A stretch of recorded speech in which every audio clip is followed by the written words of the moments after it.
Aurten, Gabonen testu inguruan antolatu dugun mobilizazioa Donostiako erdigunera ekarri nahi izan dugu.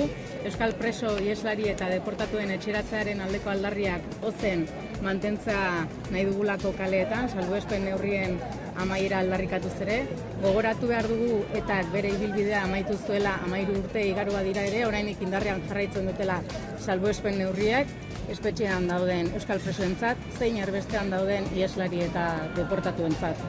Iruditzen zaigu gizarte guztiaren ardura dela lan egiten jarraitzea, sufrimentu guztiek bertan bera gera ditezten eta etorkizun baten aldeko eszenatoki bat, eskubide guztiak bermatuak izango diren eszenatoki bat eraikitzeko. Donostiatik ere dei egin nahi dugu, datorren urtarrilaren 11an Bilbon ospatuko den mobilizazioan euskal gizarte guztiak parte har dezan, behin betiko bakea, konponbidea eta elkarbizitza lortzeko.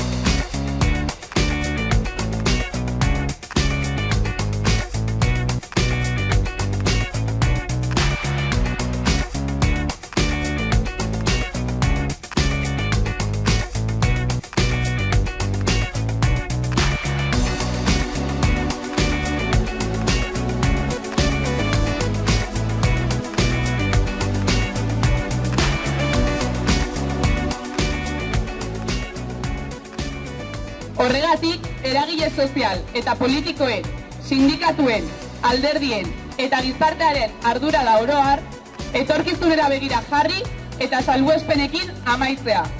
Sufrimenduarekin amaitzea.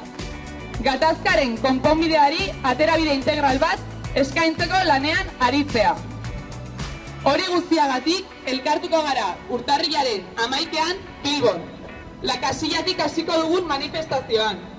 Aterabide integral bat eskatzeko. Euskal preso, ieslari eta deportatuen etxerako bidea urratu dezaten.